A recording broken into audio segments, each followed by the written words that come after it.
नमस्कार सभी प्यारे बच्चों को, नमस्कार साथियों, कैसे हैं आप सब। मैं अविनाश विश्वकर्मा आपका RWA ट्यूशन क्लासेस पर स्वागत करता हूं। RW यानी कि रोजगार विद अंकित।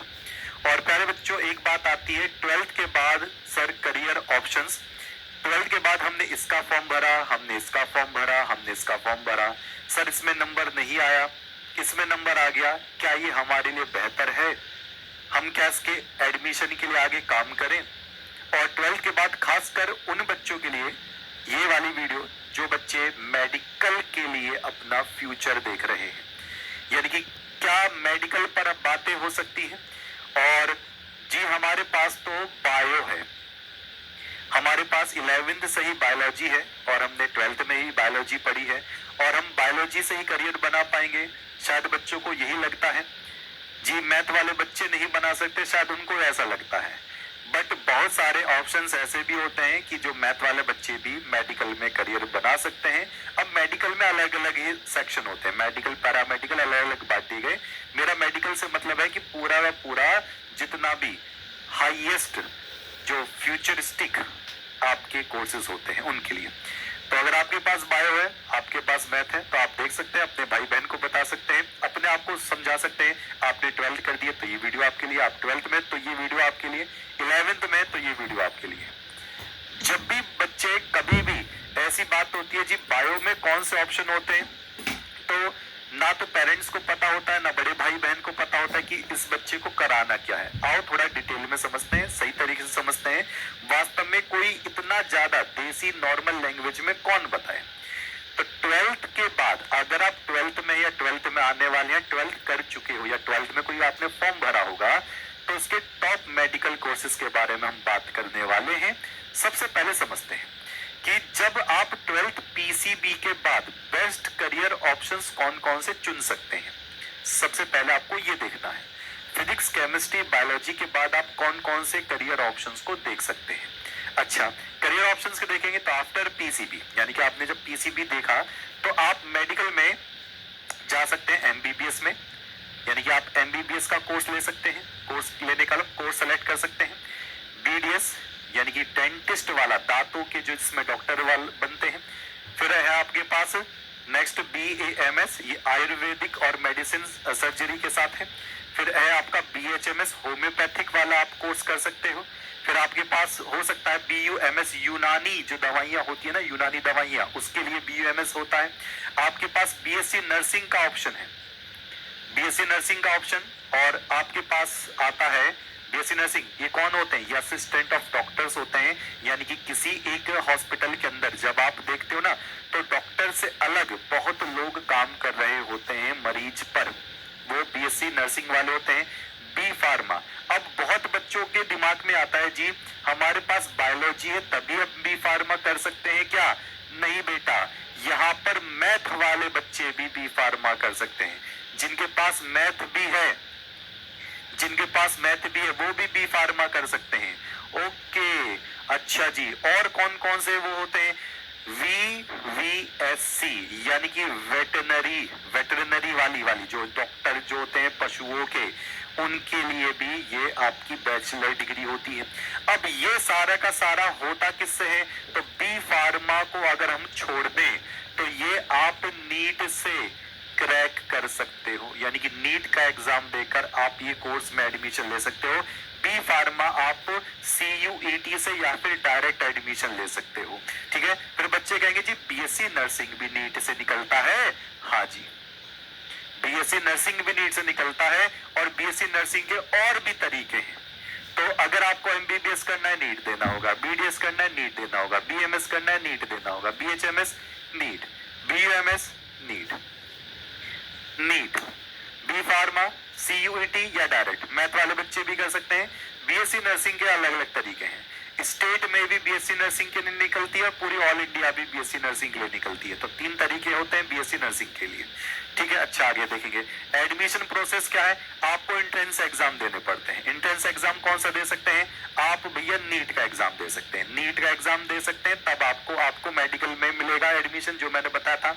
या फिर अगर आपको लगता है कि जी नहीं हम स्टेट लेवल का दे सकते हैं, तो स्टेट लेवल में प्यारे बच्चे CUET दे सकते हैं।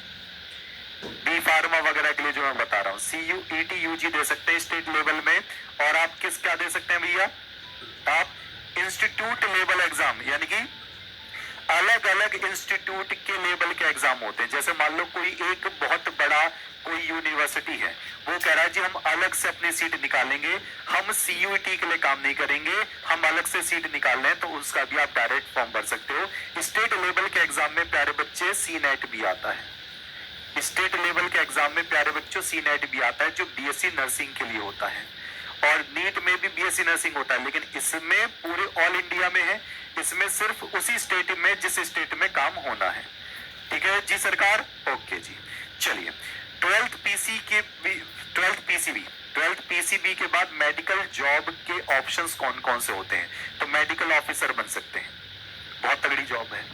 डेंटल सर्जन बन सकते हैं, दांत वाले। अच्छा, आयुर्वेदिक होम्योपैथिक के डॉक्टर की बात करें तो बन सकते हो। स्टेट हेल्थ डिपार्टमेंट में आप अपनी जॉब को सिक्योर कर सकते हो, स्टेट हेल्थ डिपार्टमेंट में, यानी कि राज्य के स्वास्थ्य केंद्र वाले।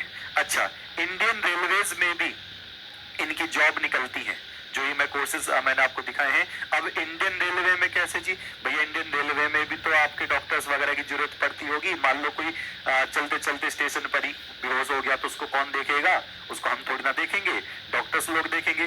CGHS central government health scheme निकलती है, उनके अंदर जॉब निकलती है। अच्छा जी, staff nursing in government hospital, government hospital में स्टाफ नर्सिंग। अब स्टाफ नर्सिंग कौन? जिन्होंने BSc नर्सिंग कर रखी होगी। गवर्नमेंट हॉस्पिटल होते हैं, हाँ जी बिल्कुल होते हैं, उनके अंदर स्टाफ नर्सिंग का काम कौन करेगा? असिस्टेंट डॉक्टर की तरह काम कौन करेगा? जिन्होंने BSc नर्सिंग कर रखी होगी। क्या BSc नर्सिंग प्राइवेट और गवर्नमेंट हॉस्पिटल का कोई फर्क पड़ता है? नहीं, इतना फर्क पड़ता बस फीस का। डॉक्यूमेंट सब वही जेन्युइन होते हैं, सारे के सारे लोग लगते हैं, कोई इतना फर्क नहीं है, बस इतना फर्क पड़ता है हाँ अच्छे कॉलेज से किया हो तो देख लो भैया, अब आपके जिले में भी तो गवर्नमेंट हॉस्पिटल होगा। आपके जिले में जिला अस्पताल कहते नहीं हो, जिला अस्पताल जी महिलाओं का अस्पताल है, पुरुषों का अस्पताल है, उनके अंदर नर्सिंग का काम होता है कि जब डॉक्टर नहीं होता तो दवाई दरमद पट्टी वगैरह कौन देता होगा? यही देते होंगे। अच्छा, और भैया इंडियन आर्मी मेडिकल सर्विस क्या डिफेंस में भी होती है क्या मेडिकल कि? हाँ जी, डिफेंस में भी, यानी कि आर्मी में भी मेडिकल सर्विस होते हैं। आप खुद सोच के देखो, कहीं पर लड़ाई झगड़ा हो गया, युद्ध वगैरह हो गया, वहां से कोई चोटिल हो गया, घायल हो गया, उसको कौन संभालता होगा? यही तो संभालते हैं। आर्मी वाले जो लोग होते हैं, जो डिफेंस वाले लोग होते हैं, जो हमारे जवान होते हैं, वो यहाँ आकर तो रहेंगे नहीं, उनको कहाँ कैंप में रहना होता है, जगह पर जाना होता है, तो उनका एक अलग से ही हॉस्पिटल होता है, उनमें आर्मी डॉक्टर्स ही अलग होते हैं, उनमें नर्सिंग अलग होती है। ऐसा नहीं कि यहाँ के जिला अस्पताल से उठाकर और जम्मू कश्मीर भेजे जा रहे हैं, ऐसा नहीं है, उनका अलग ही क्या होता है, सिलेक्शन होता है। अच्छा जी, तो आर्मी मेडिकल सर्विस में जा सकते हो। ओके, इतनी सारी जॉब है। पैरा मेडिकल कोर्स की बात करें, पैरा मेडिकल के लिए ना बच्चों कितने सारे कमेंट थे, इतने सारे कमेंट थे कि सर उन बच्चों का तो बता दो जो बहुत ज्यादा महंगी फीस नहीं भर सकते, उतनी भी फीस नहीं भर सकते। सर हमें डॉक्टर लाइन में मजा नहीं आता, हमें तो बैठे बैठे एक्सरे करना है, हमें तो बैठे बैठे MRI करना है, हड्डी यहां से टूट गई, कौन सा अंग सही से काम नहीं कर रहा, हम तो अल्ट्रासाउंड करना चाहते हैं, हम तो लैब टेक्नीशियन बनना चाहते हैं, हम तो ब्लड चेक करेंगे कि इसके अंदर भैया कैंसर है या नहीं है, इसके अंदर एड्स हुआ है या नहीं हुआ है, कि जी इस वाले ऑर्गन्स में ये दिक्कत है वो दिक्कत है। हम तो डॉक्टर नहीं बनेंगे। अब देखो हॉस्पिटल के अंदर डॉक्टर लिख कर दे देगा, एक काम करो आप अल्ट्रासाउंड करवा लो, आप एक्सरे करवा लो, आप ये, और ये फर्रा उठा के दे देगा। कौन करेगा? डॉक्टर थोड़ी ना करेगा। आप उस पर्ची को ले जाओगे, उसके अंदर पर ब्लड निकालने वाला अलग होता है, ब्लड बैंक अलग होता है, एक्सरे करने वाला अलग होता है ना, MRI करने वाला अलग होता है, अल्ट्रासाउंड करने वाला अलग होता है। आप जाकर उस पर्चे को दोगे, ले जी भैया मेरा एक्सरे कर दियो। अब वो आपको कहेगा यहाँ खड़े हो जाओ, तो जो मशीन ऑपरेट कर रहा होता है, जो एक्सरे देखकर बताता है, उसको सबको उठाकर पैरामेडिकल में डाल दिया, यानी डॉक्टर से अलग जितनी भी चीजें चलती है। आप खुद सोच के देखो, अगर डॉक्टर को सैलरी मिल रही है, अगर डॉक्टर के पास भीड़ है, तो वो भीड़ डायरेक्ट पैरामेडिकल वालों से जुड़ी होती है, लैब वालों से जुड़ी होती है, क्योंकि उसको भी तो दवाई देनी है, उसको भी तो टेस्टिंग करानी है, तो ये वाली बात समझ में आ रही है। तो पैरामेडिकल कोर्स में भैया एक तो डिप्लोमा होता है, 6 महीने से लेकर 24 महीने के बीच तक के डिप्लोमा होते हैं। और कौन से होते हैं? डिग्री होती है, डिग्री अलग होता है, डिप्लोमा अलग होता है, इस बात का ध्यान रखेंगे। अच्छा, और क्या होता है? सर्टिफिकेट होता है 6 महीने से लेकर 12 महीने के बीच में। अच्छा, अब आप कहोगे जिसमें कौन सा फायदा देता है? भैया फायदे तीनों ही देते हैं, लेकिन डिग्री कर लोगे तो आगे चलकर आप और कोई दूसरे फॉर्म भी भर सकते हो। डिप्लोमा कर लोगे तो लिमिटेड हो जाओगे, सर्टिफिकेट करोगे तो लिमिटेड हो जाओगे। मैं ऐसा नहीं कह रहा कि ये खराब है, ये बेहतर है।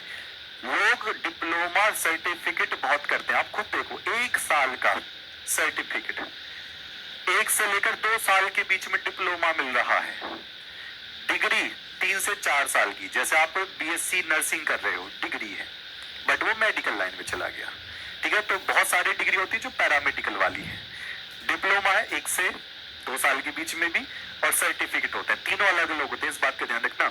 अच्छा, अगर मैं बात करूं डिप्लोमा कोर्स की, तो डिप्लोमा कोर्स में एमएलटी एक कोर्स है, लैब का काम करोगे, वही ब्लड टेस्ट करना, यूरिन टेस्ट करना, है ना, स्लाइवा टेस्ट करना, है ना, ये सब, ठीक है। MLT medical lab technology, RIT radiology, radiology में ये पता लगाता एक्सरे, और क्या भैया, रेडियोलॉजी से और चीजें पता चलती है, कैंसर, ट्यूमर, ये सभी पता चलती है। रेडियोलॉजी से कैंसर का भी इलाज होता है। इमेजिंग टेक्नोलॉजी, ऑर्गन्स का डायग्राम बना देते हैं, जैसे वो होता नहीं है कि वह ये गर्भ के अंदर देख लेते हैं कि बच्चा है या बच्ची है, ये तो कानूनी अपराध है, तो ये वही लोग कानूनी अपराध करते हैं, ये वाले। अगर जिसके जो भ्रष्ट होता है, जो पैसों के चक्कर में काम करता है, आरआईटी वाले होते हैं वो। तो लेकिन आप तो अच्छे बच्चे हो, आप सब तो बहुत अच्छे काम करने वाले हो, तो ये वाली बात ध्यान रखेंगे, ये वाली बात ध्यान रखेंगे। अच्छा जी, और कौन से?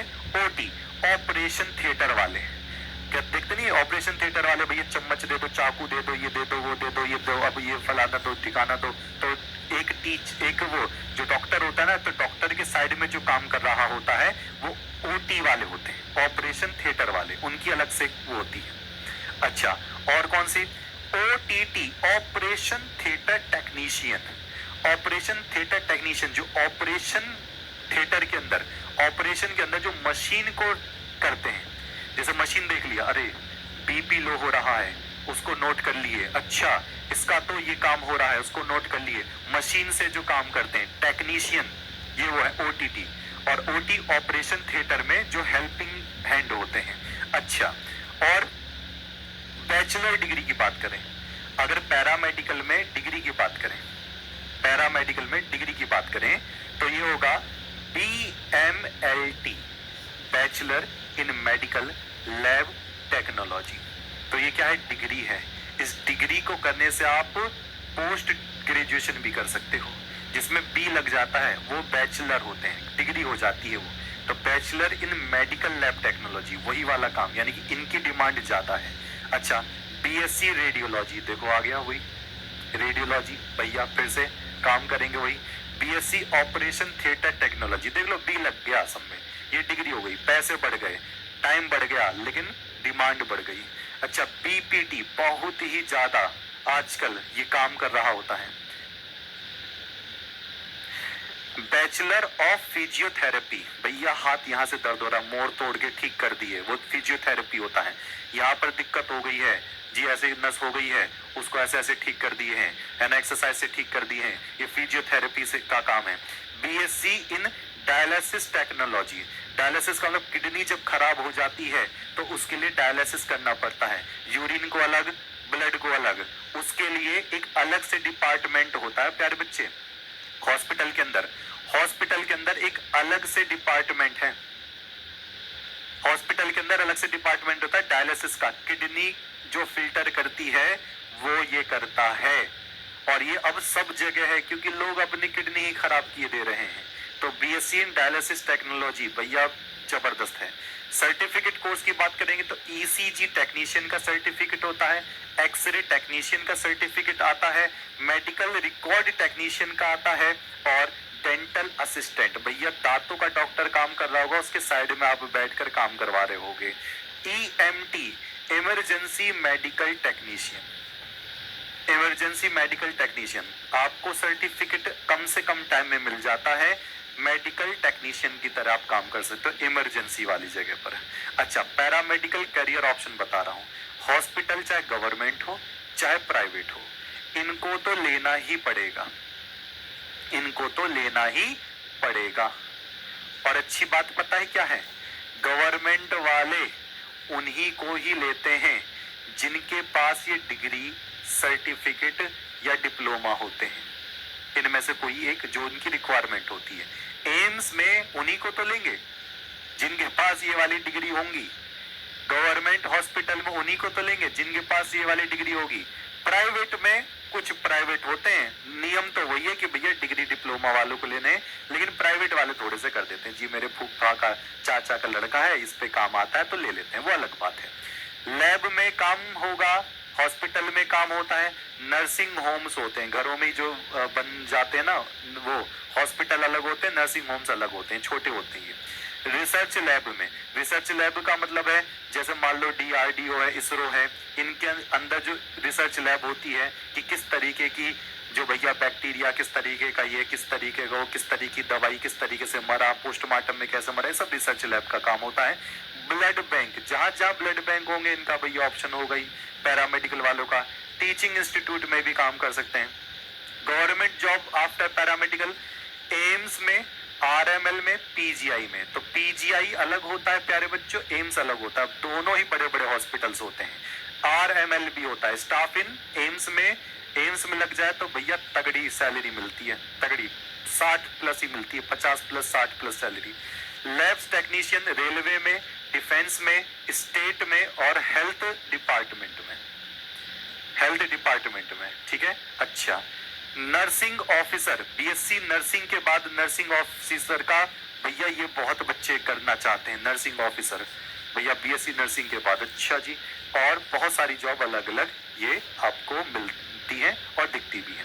गवर्नमेंट कॉलेज फीस क्या होती है, MBBS की देखेंगे पर साल की, तो गवर्नमेंट फीस कॉलेज 20,000 से 1.5 लाख तक, BDS की फीस 15,000 से 1 लाख तक, BMS की फीस 10,000 से 80,000 तक, BHMS की फीस 15,000 से 70,000 तक, BMS की 10,000 से 60,000 तक, VVSC 20,000 से 50,000 तक, ये वाली गवर्नमेंट फीस है। BPT की बात करेंगे तो 15,000 से 60,000 के बीच में, और B फार्मा की 60,000 तक, 10,000 से शुरुआत अगर करें